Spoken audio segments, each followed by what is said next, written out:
ariko ugasanga iryo jambo ry'Imana hari uwigeze kurimubwira ariko arangije arimukomerekerezamo. Amajije kurimukomerekerezamo rero bituma uwo muntu agira igikomere cyo ku mutima. Iyi minsi ari ikintu abantu bitiranya yuko umupasiteri ufite amavuta n'ufite inda.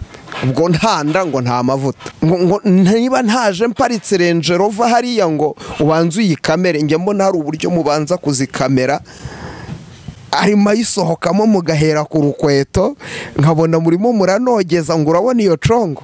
Icyo nkundira uyu mugabo witwa Yesu, uretse ko atanabikora kuvuga ngo ntiyaguhemba neza, ritanaguhembye neza azaguhamba neza. Uzi ko umuntu wubashye Imana niyo yapfuye urupfu rwe ruvuga ubutumwa. Kenshi nkunda gusenga Imana nkavuga ngo Mana, ese ni irihe jambo twahagararamo cyane cyane y'ukwezi gushize cyangwa y'ukwezi gutangiye? Icyambere ndagira ngo mvuge, nabwo ngo ndavuga ibintu bitanu. Reka mpere ku cyambere. Imana iri mu gihugu cyo mwijurije kubohora abantu baboshye. Ikindi kintu cya kabiri nshaka kuvuga kigomba kuba ku buzima bw'abana b'Imana, umva mbabwire, Imana ije gukuraho abantu bureta. Igihe cyo gukora kw'abantu kirarangiye. Abantu benshi mugiye kubona bari bahagaze, ukabona baricaye, ukabona abandi bari hasi bari insuzugurwa, ubone Imana irabazamuye. Imana igiye gukubita Sawuli, ihagurutse Dawidi. Hari ibintu bisha mugiye kubona mu gihugu.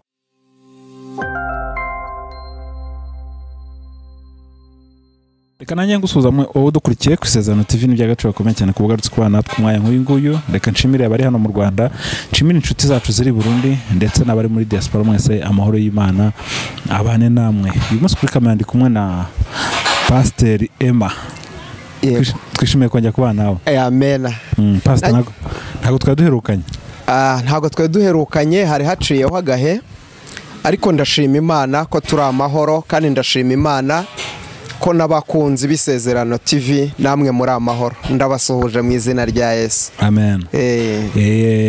Ntago twaduherutse, hari ibiganiro twatangiye kujya dukora. Menya abantu batarabikunze cyane, hari sinzi. Menya ariyo mpamvu ntongeye kukubona. Oya, ntago ariyo mpamvu. Ntago ariyo mpamvu, kubera ko uko byasa kose abantu bazabikurikira kandi bazabikunda, kuko ukuri niko kuzatubatura. Uko byagenda uko ariko kose, ukuri niko kuzatubatura. Akenshi rero impamvu ubona abantu muri iyi minsi bagenda bacika intege cyane cyane mu gukurikira ijambo ry'Imana ry'umwimerere, ni ibikomere by'ahashize, ahatambutse. Abantu benshi bagiye bakomereka bagahura n'ibikomere bigiye bitandukanye, ariko uko byasa kose ibyabaye byarabaye, ibyahise byarahise, ariko icyo nje kubabwira ni uko Kristo ari muzima. Ibyo bikomere babiterwa n'iki, babikura he? Aho babikura muri uyu murimo dukora, cyangwa se ni muri kategori zose, muri domene zose. Ni ukuvuga ngo habamo abakozi ku murimo, hakabamo n'abiyitirira kuba ari abakozi. Rero muri uyu murimo w'Imana hari abantu bagiye batubanziriza, cyangwa se hari abantu bagiye batambuka bakera imbuto zitari nziza. Ugasanga umuntu aragukurikira ukamubwira ikintu, kandi ijambo ry'Imana riri muri Bibiliya, ariko ugasanga iryo jambo ry'Imana hari uwigeze kurimubwira ariko arangije arimukomerekerezamo. Amajije kurimukomerekerezamo rero bituma uwo muntu agira igikomere cyo ku mutima. Kandi ibi ngibi ntibigira ingaruka ku bantu cyangwa iki. Ibi bintu biragira ingaruka ku murimo w'Imana, biragira ingaruka ku itorero ry'Imana, kuko usanga abantu bagenda batakariza icyizere itorero ry'Imana, bagatakariza icyizere abakozi b'Imana. Ariko uko byagenda uko ariko kose, Imana iracyahari kandi n'abakozi b'Imana baracyahari. Hari 7,000 bitarapfukamira Bayali. Iyo uhuye nk'umuntu wakomeretse muri ubwo buryo, yarakomerekejwe n'undi mukozi mugenzi wawe, wowe ubasha kumufasha gute? Urumva muri kategori za deliverance mu bijyanye no kubohoka, icyambere bundi si ugusengera abantu gusa. Muri karite zigize umushumba harimo no kujya inama, aricyo cyitwa counseling. Ni ukuvuga ngo kugira ngo umufashe, ikintu cya mbere hari umuntu uhura n'undi iyo umuntu ajya gufata telefone akaguhamagara cyangwa se umuntu akakwandikira akavuga ati nsengera, ni uko hari uburyo aba yakubonyemo ubukozi bw'Imana. Ni ukuvuga ngo ubundi muri karite ziranga abakozi b'Imana, umukozi w'Imana arangwa no kuba umugwaneza, kuba umunyempuhwe, kuba umuntu wita ku bandi, ndetse akenshi rimwe na rimwe umukozi w'Imana muri karite ziranga umukozi w'Imana habamo kwirengagiza ibyawe ukita ku by'abandi. Habamo kwirengagiza ibyawe ukita ku by'abandi. Muri iyi minsi rero buri muntu wese ari imvugo yadutse ivuga ngo kira mutu na muzigo wake. Usigaye usanga iyo mvugo yarinjiye no mu bakozi b'Imana. Ariko nyamara twebwe tubereyeho kugira ngo nubwo naba mbabaye ariko abandi imbere baseke, abandi imbere bishime. Nicyo cyatumye Pawulo abwira Imana ati Imana, nubwo ndimo ndasengera abandi, ndimo ndakora umurimo ukomeye, ariko njyewe Pawulo burya yari afite ikibazo cy'amaso. Amaso ye yarariraga. Noneho muri uko kurira kwayo maso, Pawulo rero bikamutera ikibazo mu murimo yakoraga, mu byo yabagamo. Avuga ati Imana, nta buryo wangirira impuhwe ukankora ku maso, aya maso yanjye agakira nanjye nkareba. Imana irangije iramubwira tumva Pawulo, ubuntu bwanjye buraguhagije. Rero muri iyi minsi, muri iyi si irimo iratera imbere ya digitale y'iki, ntabwo uyu munsi usanga abakozi b'Imana, ubuntu bw'Imana turimo abenshi ntabwo barimo barahazwa n'ubuntu bw'Imana. Ariko nyamara burya umukozi w'Imana ikintu cya mbere gikwiye kumuhaza ni ubuntu bw'Imana. None igikurikiyeho, kuko iyo ubuntu bw'Imana buri muri wowe n'iby'isi biza bigusanga. Ariko ikintu cya mbere gikwiriye kubanza kuranga umukozi w'Imana ni ubuntu bw'Imana, bukabanza bukaguhaza. Icyo gihe ntabwo urarikira iby'isi, ntabwo urarikira iby'ahandi, unyurwa n'uko ubayeho, ubuzima urimo ukabwakira. Ariko muri iyi minsi hari ikintu abantu bitiranya yuko umupasiteri ufite amavuta n'ufite inda. Ubwo nta nda ngo nta mavuta. Ngo niba ntaje mparitse Range Rover hariya ngo ubanze uyikamere, njye mbona hari uburyo mubanza kuzikamera, arimo ayisohokamo mugahera ku rukweto, nkabona murimo muranogeza ngo urabona iyo congo, ngo murabona iyo pantaro, ngo murabona iryo kote. Ubwo icyo gihe ngo naje gutya n'amaguru ngo ubwo nta Mana mfite. Ariko burya ntabwo Imana igaragarira mu bifatika, ntabwo Imana igaragarira uko tureba uko duhagaze. Oya, ahubwo ikiranga umukozi w'Imana ni uburyo yicisha bugufi, uburyo yakira abamusanga, uburyo yita ku ntama. Uyu munsi rero abakozi b'Imana bagenzi banjye, inshuti z'umusaraba, nimureke twite ku ntama, hanyuma yo kuzitaho tubone dushake kuzikama. Ariko njye mbona muri iyi minsi niturenga urwego rwo kuba abashumba, mbona hariho ikintu cy'uko habayeho kuba ibirondwe kuruta uko tuba abashumba. Ubivuze gutyo umuntu ashobora guhita avuga ati burya abapasiteri ntabwo bakijijwe rero. Erega buriya iyo uvuze umuntu umwe ntabwo uba uvuze igihugu cyose. Igitonyanga kimwe cy'amazi ntabwo ari inyanja, sibyo? Rero nta abumwe agatukisha bose. Ijambo ry'Imana rirambwira ngo Imana yakoreshaga amaboko ya Pawulo imirimo n'ibitangaza. Ngo ariko ngo barwayi bakoraga ku myenda ya Pawulo, ngo bagajyana udutambaro tuvuye ku myenda ya Pawulo bakatujyana mu rugo ku barwayi basize mu rugo, bakaturambika kuri abo barwayi bagakira. Bamara gukira ngo ariko ngo zimwe mu nzererezi z'Abayuda, sinzi niba ako kantu kumva, ngo zihaga gukora ibitangaza mu izina rya Yesu zumvishe Pawulo avuga. Rero dufite abantu biyitirira uno murimo, bakawiyitirira, noneho bakagira hakaba n'abandi nanone wagira ngo barahumye, sibyo? Batabasha kurobanura icyiza n'ikibi.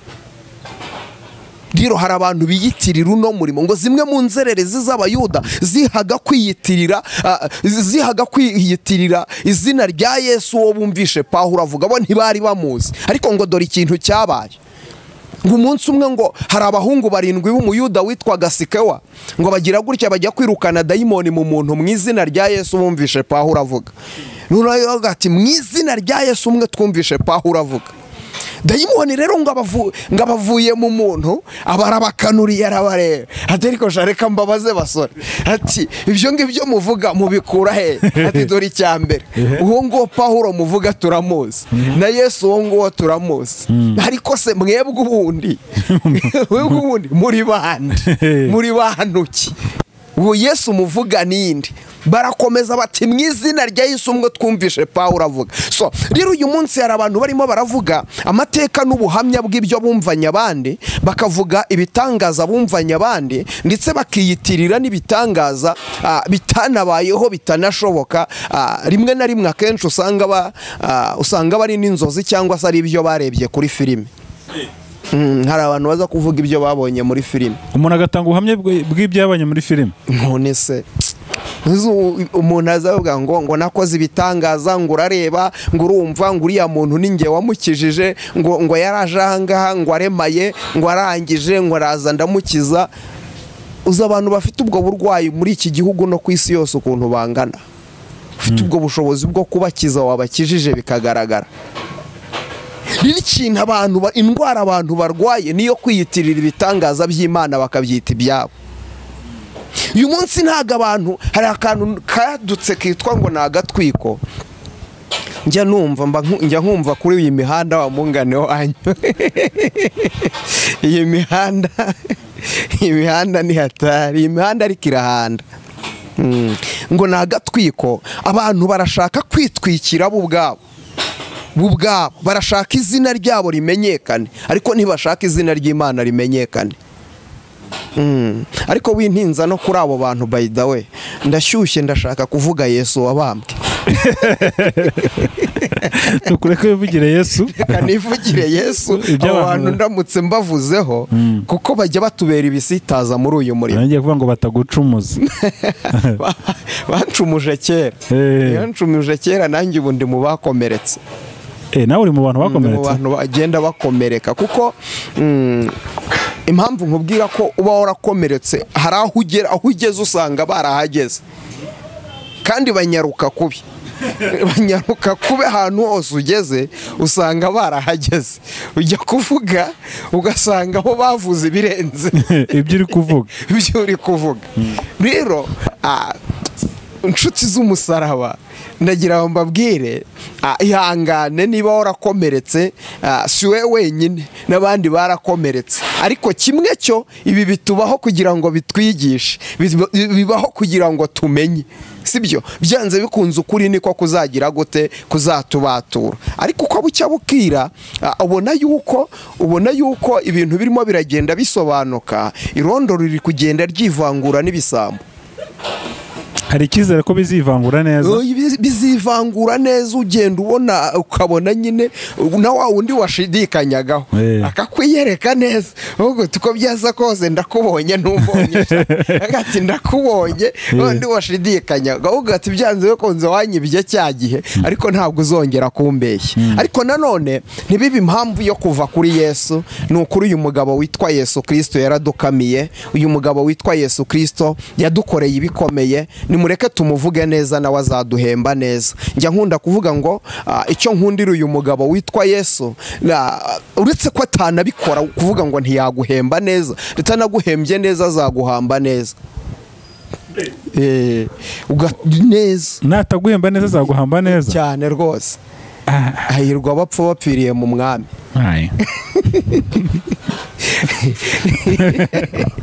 Cyane. Wabonye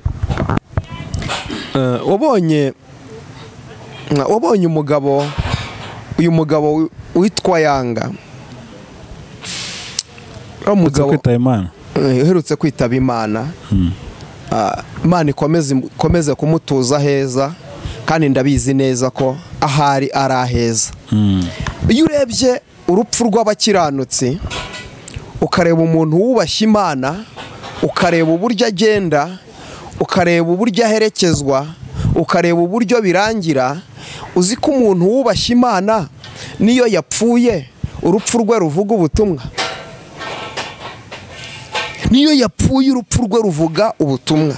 Ndabizi neza ko no mu bandi basitari bakora baba ari abahanzi bari bari mu mwuga umwe na Yanga cyangwa se n'abari mu mwuga umwe na Buravan, nzi neza ko aho bari mu mitima yabo hari ikintu gisigayemo kivuga ngo natwe twashaka uriya mugabo witwa Yesu. Nzi neza ko hari abantu bamwe bari buyoboke iriya nzira bitewe n'icyo baboneye hariya. Rero umuntu wubasha Imana, ijambo rirambwira ngo umugabo witwa Elisa ngo yigeze apfa, ngo yapfuye ngo igihe bashakaga kujya kumushingura ngo bamushingura ahantu, bamaje kumushyingura ahantu ngo umunsi umwe hapfa umuntu mu mudugudu. Buriya umukiranutsi w'Imana birashoboka ko wabona ko yapfuye, ariko umukiranutsi w'Imana ntabwo ajya apfa. Umukiranutsi w'Imana arasinzira. Umukiranutsi w'Imana ibimwe yakoze bisigara byivugira, kandi nabyo bisigara bivuga ubutumwa. Bisigara bivuga ubutumwa. Uyu munsi rero ngo Elisa, buriya ngo Elisa mu migabane ibiri bavugaga ngo yagombaga kugira, ngo hari hakubiyemo no kuzakora ibitangaza byikubye inshuro ebyiri ibyo Eliya yakoze. Ni ukuvuga ngo muri biriya bitangaza Eliya yakoze ngo hari harimo ibitangaza 8, ariko ngo Elisa bakamutega bakavuga ngo iby'Imana izamukoresha bigaragara ubwo bizabe 16 niba afite imigabane ibiri. Elisa rero we yapfuye amaze gukora 15, ntabwo byari 16. Noneho rero gati ntureba burya kari agatwiko yarabeshyaga. Umva nkubwire inshuti yanjye, nujya kuvuga ku muntu w'Imana, umuntu wubashye Imana, nunamubona yapfuye n'imva ye cyangwa se n'umurambo we, ujye ureba uberereke, kuko umurambo wagutungura. Umurambo w'umuntu wubashye Imana nawe ubwabo wagutungura. Myenda y'umuntu wubashye Imana yagutungura, yakora ikintu nawe ukikanga. Bira ko Imana ibasha gukora ukiriho, ikabasha gukora waranapfuye. Imana irabishoboye. Uyu munsi ibasha gukora ngihagaze, uyu munsi ibyo nkora uyu munsi bizagira umumaro ku rubyaro rwanjye. Ninkora neza urubyaro rwanjye ruzabaho neza. Icyo ndimo mbibu uyu munsi ndekibibira abana banjye, ndekibibira umuryango wanjye, nahazaza habazankomokaho. Uyu Elisa rero ngo yarapfuye kuri iyo mva ye, ngo umunsi umwe ngo bari bagiye gushingura umuntu, ngo noneho ngo bikanga igitero cy'abanzi baje kubatera. None ngo wa muntu bari bagiye gushingura ngo baramufata bapfa kumujugunya hafi aho, ngo ariko ngo ntibarebaga aho bamujugunya. Ngo bamujugunye ngo aragenda agwa kuri yamva hamwe bahambye Elisa. Ngo kihagwa ngo ko kamwanya wa muntu wari upfuye arazuka.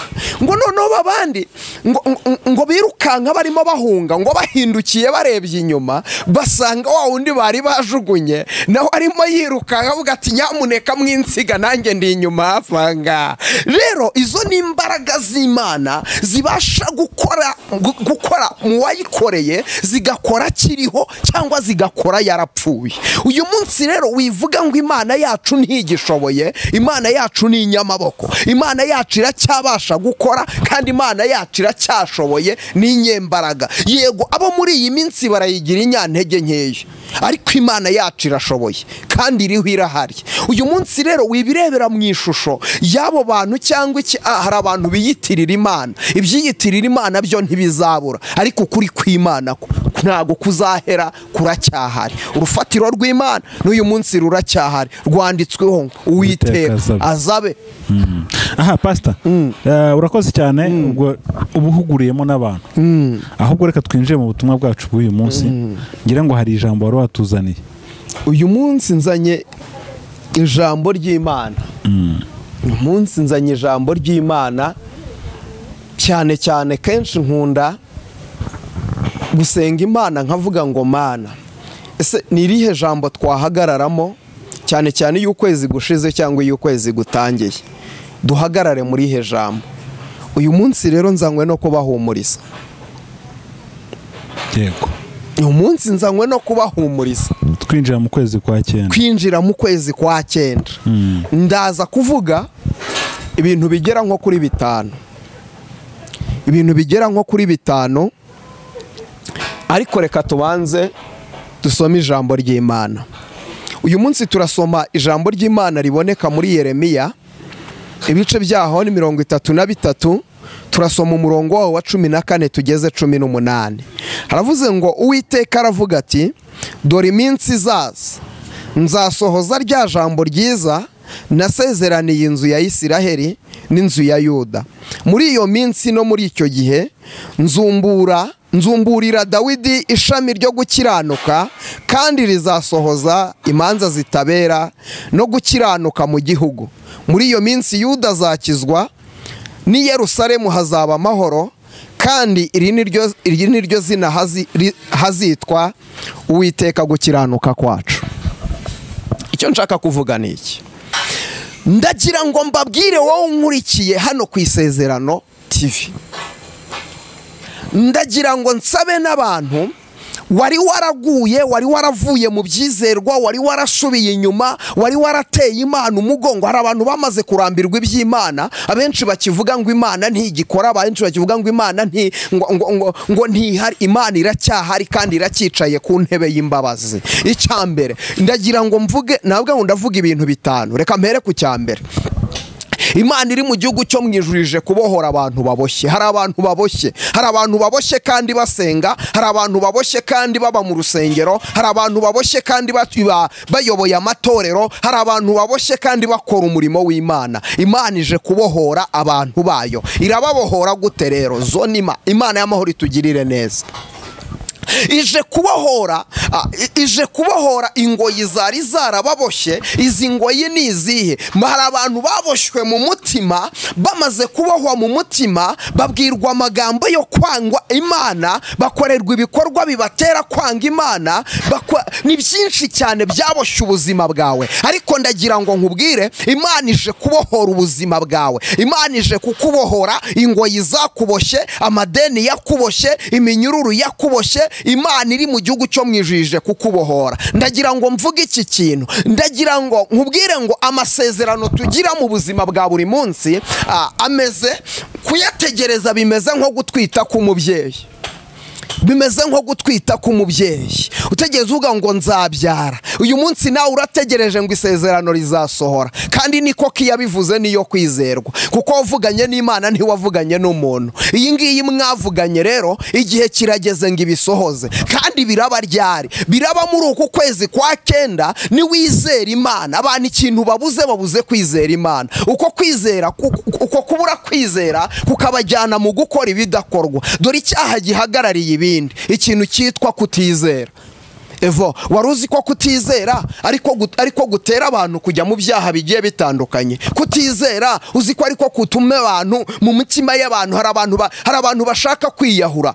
hari abantu barimo barashaka kwiyahura. ejo bundi Imana yarambwiye ngo abantu benshi mu mitima yabo ntabwo bakifuza kubaho. abantu benshi kubera agahinda, kubera umubabaro, kubera guhemukirwa nabo bari bizeye, kubera kubona ntaho bafatiye, kubera kubona ntaho bamenera, ndetse n'ubukene burushaho kugenda bugwira ku isi, ndetse inzara igatera mu bihugu bigiye bitandukanye. ariko Imana irangira ngo abantu benshi bafite agahinda mu mitima yabo, ndetse abantu barababaye cyane, nta byiringiro byo gutabarwa, ndetse nta n'ibyiringiro by'ejo hazaza bafite. reka mbarangire umuti. Imana ikintu ikeneye ko muyizera, kandi nta muntu wakwizera Imana, ntabwo wakwizera Imana wowe nayo mutari kumwe. iyo uzuze nayo ubona amahoro, iyo uzuze nayo ubona umugisha, iyo uzuze nayo ibohora ubuzima bwawe, iyo uzuze nayo ibohora umutima wawe. ikintu cya mbere Imana yambwiye ngo ije kubohora abantu. buri kintu cyose kiboshye ubuzima bwawe, wizera Imana, usenga, Imana ije kukubohora. uburwayi wari urwaye, izere nonaho uvuge ngo burakira. kandi muri uku kwezi munuza mu kwezi kwashize, mu kwezi kwa 8, ntabwo nabivuze hano, nabivuze ku mugambi w'Imana. nari ndimo mvuga ibintu Imana yambwiye, gusa ukwezi kwashize hari harimo ibikakaye, ariko nza kuvuga ku kintu kimwe. nza kuvuga ngo hari umuntu unkurikiye kandi wowe unkurikiye watekerezaga kubivamo ukagenda kubera yuko wahemukiwe n'abantu bitwaga ko ari abakozi b'Imana. Ndangije ndamubwira nti urankurikiye ukibona kino kiganiro izere ko hari Imana yakiza ubuzima bwawe iyo kanseri. Yararwaye kanseri kandi ayimaranye igihe kinini cyane, ariko noneho uretse na kanseri yari afite n'ikindi kigeragezo kubera ko atakoraga, ubukene bwari bumaze kuba bwinshi ku buzima bw'impande zose, ariko ariheba handi kugera kuri rwa rwego abavandimwe bamuvuyeho, imiryango yamuvuyeho, inshuti zamushizeho, ibintu byose byaragiye. Ariko ndangije ndamubwira ngo izere Imana iri mu gihugu cyo mu ijuru, irambwiye ngo iraza gukora ibintu bikomeye ku buzima bwawe, iraza guhindura amateka y'ubuzima bwawe. Ndangije gukora icyo kiganiro bagishyiraho, bamaze kugishyiraho ngiye kubona mbona umuntu aranyandikiye, arangije aravuga ngo hari ibintu wavuze numva ari njyewe uvuze mu buzima bwanjye bwose, numva ni njyewe wavugaga. Ndangije ndamubwira ntizera Imana dusenge, Imana ibasha gukiza kanseri. Ati hoya mushumba nyimaranye imyaka myinshi. Ndamubwira ntizera Imana wanze urebe usubiza amaso inyuma, ese mu buzima nta bintu wakoze bigutandukanya n'Imana? Ati birahari nagiye njyamo, ati kuko muri ubwo buzima bwo kwizengurukaho, ati hari n'abantu nahuriye nabo kuri interinete, ati bambwira ko batanga imiti, ati iyo miti narayinyweye, ati ahubwo ubuzima burushaho kugenda buba bubi, ati ni kenshi, ati uretse na kanseri hari izindi ndwara nagiye ndwariramo. Ubwo ni wowe wizera Imana wihana ugaruke mu murongo w'Imana. Ndamubaza nti se urimo urasengera he? Ati hoya urusengero naruvuyemo ntabwo ngisenga kubera yuko nagiye mbona nkabona nta Mana ihari, ahubwo nkabona ari ugutanga ibyanjye, atabona hayi ibyanjye abo ngabo tugatandukana. Ariko ndangije ndamubwira ntizera Imana, hari Imana ikiza kandi hari Imana itabara. Uyu munsi aherutse kumbwira, arambwira ati nubwo ntarakira neza, atari kuko bimeze uko ariko kose ntabwo bikimeze nka mbere, ndimo ndumva ngenda noroherwa, atari ko ikintu nshimira Imana cya mbere norohewe kurusha ibindi, ati nuko numva mfite amahoro yo mu mutima. Ati ubu nubwo napfa none ahangaha, ati mfite amahoro yo mu mutima. Reka mbabwire ikintu gikomeye cyane kiremereye abantu nuko babuza amahoro yo mu mutima. Abantu barashakisha hirya no hino bakabura, ariko ndagira ngo nkubwire ngo Yesu akubohore, aguhereza amahoro yo mu mutima. Uku kwezi kwa 9 Yesu abohora ubuzima bwawe, Yesu abohore business yawe, Yesu abohora akazi kawe, Yesu abohora urugo rwawe, Yesu abohora urubyaro rwawe, Yesu azibura inda yawe itabyaraga. Umwaka utaha nk'iki gihe uzaba ukikiye umwana. Yesu arabishoboye, Yesu aracyabasha gukora, kandi Yesu aracyabasha gutabara. Ikindi kintu cya kabiri nshaka kuvuga kigomba kuba ku buzima bw'abana b'Imana. Umva mbabwire, ntabwo Isiraheli ari umuretwa, ntiyaremewe no kuba mu nzu y'uburetwa. Umva mbabwire, Imana ije gukuraho abantu uburetwa. Uburetwa bwawe, hari uburetwa wagiye ushyirwaho, uburetwa buza mu buryo bwinshi. Buriye vode uburetwa buza mu buryo bwinshi. Hari uburetwa buzanwa n'abadayimoni, hari uburetwa umuntu yishyiramo ubwe, hari n'uburetwa abantu bagushiraho. Ariko ndagira ngo nkubwire, Imana ije gukura uburetwa ku buzima bwawe. Hari uburetwa wakoreshaga, ubwo buretwa n'ubuhe? Ubwo buretwa bwawe rero Imana ibasha kubugukuraho, Imana ibasha kukurengera, Imana ibasha kugutabara, Imana ibasha kuguhindurira amateka, kandi Imana ibasha kukwambutsa Yorodani, kandi Imana ibasha kukumara umubabaro. Umva nkubwire, uburetwa bw'umuntu nta muntu wabasha kugukuraho uburetwa, nta muntu wabasha kugutura umutwaro, nta muntu wabasha kukumara agahinda, nta muntu wabasha kugiraho akuvana ngo agire ahandi hantu agushira. Uretse Yesu wabambwe niwe wabasha kukurengera, wabasha kukurwanirira, wabasha kugucira inzira. Ndavuze ngo uku kwezi kwa 9 Imana ya Isiraheli igukingurira imiryango, ibohora ubuzima bwawe. Uburetwa bwari buri kuri wowe, umutwaro wari warahekeshejwe n'abarozi, wari warahekeshejwe n'imbaraga z'abadayimoni, uwo mutwaro uve ku buzima bwawe, ubwo buretwa buve ku buzima bwawe, izo mbaraga zive ku buzima bwawe. Imana iguhindurira amateka kandi ikingura imiryango, kandi winjire mu mugisha wawe mu izina rya Yesu. Ndashaka kuvuga icya gatatu. Iki nshaka kuvuga ni iki? Ndakivuga, iki kintu nshaka kuvuga, ndashaka kukivuga ku murimo w'Imana. Ndashaka kukivuga ku murimo w'Imana. uhereye none, uhereye kuri iyi tariki, uhereye uyu munsi, hari abantu benshi bibeshya yuko umurimo w'Imana cyangwa itorero ry'Imana nk'uko babivuga hari ikibazo itorero ry'Imana rifite. Nta kibazo itorero ry'Imana rifite, ntacyo. Uyu munsi Imana iri mu gihugu cyo mu ijuru yambwiye ngo nkubwire ngo igihe cyo gukora kw'abantu kirarangiye, hagiye gukora kw'Imana.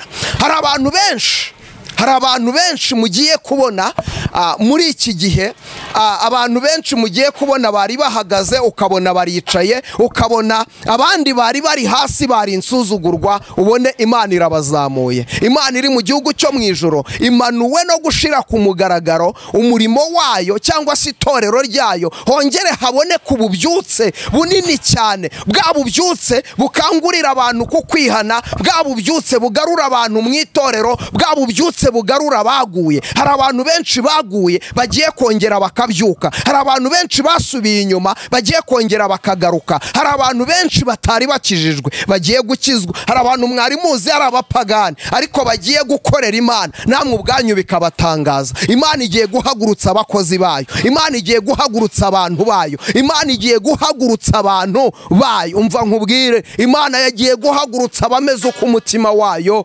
ushaka. Ndagira ngo nkubwire ngo igihe kirageze itorero ry'Imana aba ari ryo rikora. Hamaze igihe hakora idini ritavamo itorero, hamaze igihe hakora idini rimaze igihe rikora. Muri idini ni kava y'itorero. Uko ubona telefone uko yaba ingana kose, agaciro kayo ni simukadi. Aya mafaranga yabigura yariyo yose, agaciro kayo ni simukadi. Rero hari ikintu idini ryari ryaritandukanyije n'itorero, ariko Imana iri mu gihugu cyo mu ijuru. Imana iri mu gihugu cyo mu ijuru. Hari amahirwe izanye, hari umugisha ugiye kugaragara. Hari abantu bari baraheze, hari abantu baheze bamaze imyaka mu butayu, mu mazi. Imana tabara itorero ryacu, Imana tabara. Gukora kw'Imana kurageze. Imana igiye gukubita Sawuli, ihagurutse Dawidi. Imana hari abantu yamaze kubona bameze uko umutima wayo ushaka. Hari abantu yamaze kubona bameze uko umutima wayo ushaka. Ibi ndabivuga nanjye, ndabibwira abandi, nanjye mbyibwira. Hari abantu Imana igiye guhagurutsa itorero ryayo rikongera rikabaho mu izina rya Yesu. Abantu bakongera bakuzura umwuka wera. Birababaje kubona muri iyi minsi abantu bazakubwira ngo tuvuye muri 40, tuvuye gusenga iminsi 40, ati tuvuye muri 80, ariko wajya wareba umuntu ugasanga uko yagiyemo ni nako yavuyemo. Uyu munsi amateraniro yabera dusigaye tuyaterana, guhera mu gitondo duterana tukageza nimugoroba, nta muntu n'umwe uruzura umwuka wera. Wa mubatizo wo mu mwuka wera ntabwo kibaho, ariko abantu bagiye kuzura umwuka wera. Abantu bagiye kuzura umwuka wera, abantu bagiye kwambara imbaraga, abantu bagiye kwambara imbaraga. Abari insuzugurwa Imana igiye kubazamura ibubahishe mu izina rya Yesu, barwanirire. Ijambo riratubwiye ngo dore iminsi izaza ubwo rizasohoza rya jambo ryiza rimwe navuze. Imana ije gusohoza rya jambo ryiza rimwe yavuze, Imana ije kurisohoza. Imana ize gusohoza ya mirimo myiza imwe yavuze, irabisohoza ku buzima bwawe, irabisohoza mu rugo rwawe, irabisohoza ku bana bawe, irabisohoza. Ijambo riravuze ngo dore iminsi izaza.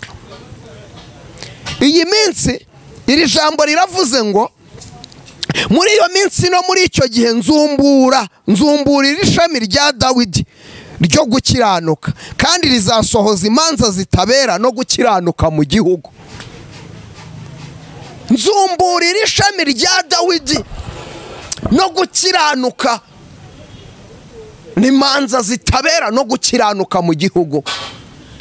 hari ibintu bisha mugiye kubona mu gihugu, hari ububyutse mugiye kubona mu gihugu, hari amasengesho mugiye kubona mu gihugu, hari ibiterane mugiye kubona mu gihugu, hari ibintu bidasanzwe Imana igiye kwizanira, kubera yuko igihe kirageze kugira ngo Imana iri mu gihugu cyo mu ijuru ikora ibikomeye. Icya kane nihuse cyane, umva mbabwire, abantu murataka amasezerano. Uyu munsi ibintu murimo mwishyuza Imana ntago harimo iby'ubugingo, murimo murishyuza Imana amamodoka yababwiye, murimo murishyuza Imana amafaranga yababwiye, murimo murishyuza Imana mariage yababwiye. Imana yambwiye ngo ije kubisohoza. Ni ukuri kose Imana ije kubisohoza, kuko nta muntu Imana izagenda mideni, kubera yuko igihe kiraje kandi kirasohoye.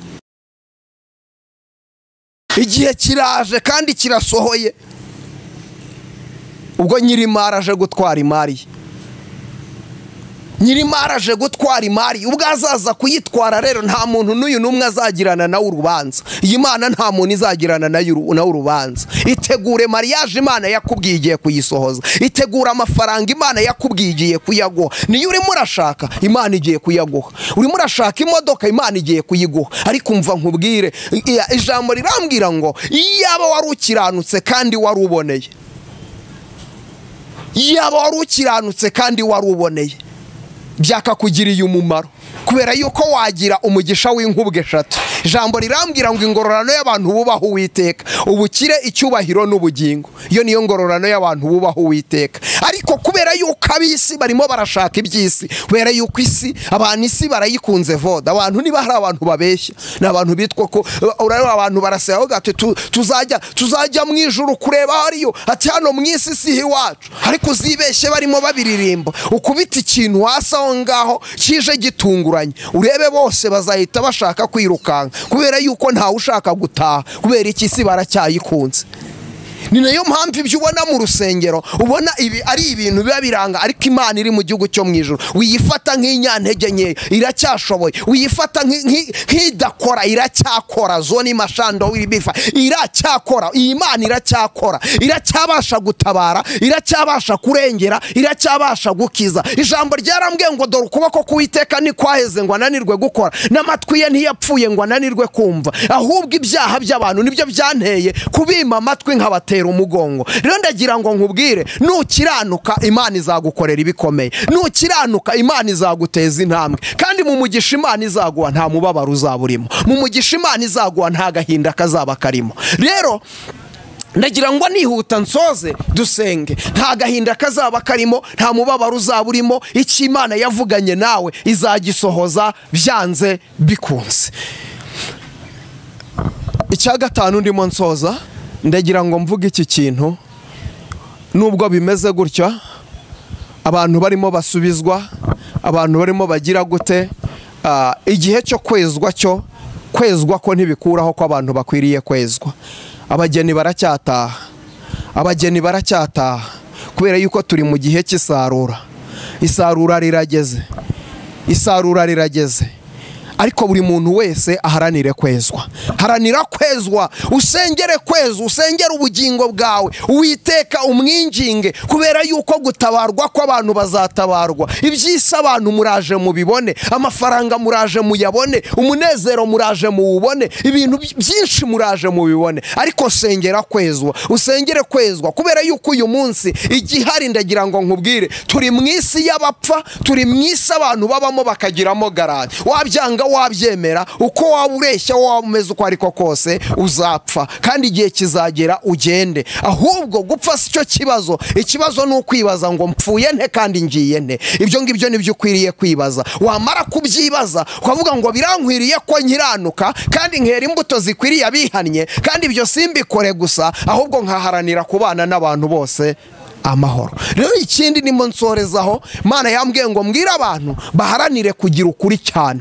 Abantu babuze ukuri, abantu babuze ukuri, kandi ukuri Imana ikeneye ntago ari uko ku munwa. Imana ikeneye ukuri ko mu mitima, Imana ikeneye ukuri ko mu mitima, Imana ikeneye ukuri ko mu mitima. Ndagira ngo nsoreze kuri aka kantu, inshuti yanjye. ndagira ngo witekerezeho, nanjye nitekerezeho, n'undi yitekerezeho. Uyu munsi wo dukorera n'Imana, ntabwo dukorera abantu. Uyu munsi ibyo uzajya ukora byose ujye ubanza uvuge ngo Mana uri mu gihugu cyo mu ijuru, urambona, urandeba. Ibyo nkora wumve yuko Imana iri mu gihugu cyo mu ijuru ariyo dukorera, kandi iyo Mana iri mu gihugu cyo mu ijuru ntabwo ireba ibigaragara inyuma fizikare, ahubwo irareba ukuri ko mu mutima. Rero Imana y'amahoro itugirire neza, Imana y'amahoro iturengere. Uku kwezi kwa 9 Imana y'amahoro igushoboze, nubwo harimo ubutabazi, ariko ndagira ngo nkubwire burakwiriye yuko ubwo butabazi urabufata uri uwuhe, uratabarwa uwuhe, uragira ubutunzi uri uwuhe, amasezerano arasohora uri uwuhe, ese uburwayi burakira uri uwuhe. Birashoboka ko uburwayi bwakira, ariko ejo mu gitondo ukazabura ubugingo. Rero ndagira ngo isezerano riruta ibindi, ubuhanuzi buruta ubundi, sengera ubugingo kandi uharanire kwezwa, kuko igihe cyo kiraje kandi kirasohoye. Imana y'amahoro itugirire neza, uzaza we ntabwo azatinda. Imana y'amahoro ibagirire neza. Ciao ciao. Ndumva uhise unadusezeraho kandi bagomba kubanza kudusengera ubwo, cyangwa nagira ngo na ubanze umbwire wabyumvishe cyangwa abantu kugira ngo babyumvishe ibyo bintu bitanu abitekerezeho muri uku kwezi kwa 9. mu kwezi kwa 9 babitekerezeho. Ariko pastor, hari ukuntu abantu bakunda ngo kubyibazaho ngo kukinga abapasiteri ngo burye ngo baza ngo bagatangaza ngo ubuhanuzi ngo bw'ukwezi, ngo ubwo buhanuzi bw'ukwezi ngo ntago bushira. Ubundi se mbere ya byose ubundi ukwiriye kumenya ngo umuhanuzi ni iki. Umuhanuzi nuvuga ibizaba, akavuga ibyabayeho akoresheje impano y'uburondozi ku bayifite, cyangwa se akavuga n'ibiriho. Ariko cyane cyane ntago umuhanuzi wa nyawe ari uvuga ibiriho, ahubwo nukwiriye kuvuga ibizaza. Rero uyu munsi ubuhanuzi ntago bushira, kuko igihe cyo gushira ntago kiragera. Kubera ko igihe Yesu azaza agatwara itorero rye, icyo gihe ubuhanuzi buzashira. Ariko nanone nabwo ntibuzashira, kubera ko Satani nawe azasigara hanura, kuko hari ibintu bitatu bivuga. Imana iravuga, umuntu akavuga, na Satani akavuga. Rero igihe Imana izakuramo akayo, abo ngabo bo bazasigara bavuga, abakonikoni bazasigara bavuga. Ni ibintu rero Yesu aracyahari, itorero ry'Imana riracyahari, Imana iracyicaye ku ntebe y'imbabazi, kandi Imana iracyafite abakozi bayo. Rero itorero ryubatse ku ntumwa n'abahanuzi. Byanze bikunze rero uko byagenda uko ariko kose, guhanura ko ntibizashira. Ikindi rega niyo naza ngasoma ijambo ry'Imana, nkarisoma narangiza nkigendera, ahubwira ngo ni teme y'ukwezi. Ntuzi ubundi umuhanuzi ninde? Ubwo nuko nuvugiye muri Zerebo wataye, ariko wasomye ijambo ry'Imana ngo ntago yahanuye, sibyo? Erega nta jambo iryari ryo uko ryaza uko ariko kose ntirishobora gusubirayo ubusa. Buri jambo ryose riba rifite uwo ryagenewe. Pastor, urakoze cyane. Reka n'ubundi dusengere dusoza. Ubwo abandi bashobora kunyarukira ku Mugambi w'Imana TV, cyangwa bakazaza no ku rusengero kuri Eri Elohe Pentecost hano Kimironko. Rwose babwire bazaze ku wa 2 tubane ku gicaniro, muhera mu gitondo, guhera saa 3 za mu gitondo tukageza nimugoroba saa 11. Yego. Abandi bajye ku mugambi w'Imana. Umugambi w'Imana urakomeje. Nkunda umugambi w'Imana. Amen. Umugambi w'Imana urakomeje. Imana y'amahoro ibampera umugisha. Kadusenge. Data mu izina rya Yesu, uri Imana ishobora byose, uri Imana y'imbaraga, uri Imana y'ubutware. Ijambo ryawe ni rizima, ijambo ryawe rirakiranuka, ijambo ryawe ribeshaho, ijambo ryawe ni ubuzima, ijambo ryawe ni umutsima. Nkundira buri muntu wese wumvishije rino jambo ryawe rirambwiye ngo dore iminsi izaza ubwo uzasohoza rya jambo ryiza. Ijambo ryiza wavuze risohoze ku buzima bw'abantu, risohoze ku buzima bw'abarwayi, risohoze ku buzima bwa buri muntu wese wari wari unkurikiye umubambire amahema kandi umugirire neza, umurengere kandi umutabare, umwibuke kandi umucire inzira. Urakoze, izina ryawe nirishimwe kandi nirihabwe icyubahiro, ni mu izina ryawe ryera Yesu, amen. Bani bampera umugisha, ijambo ry'Imana nakagaruka.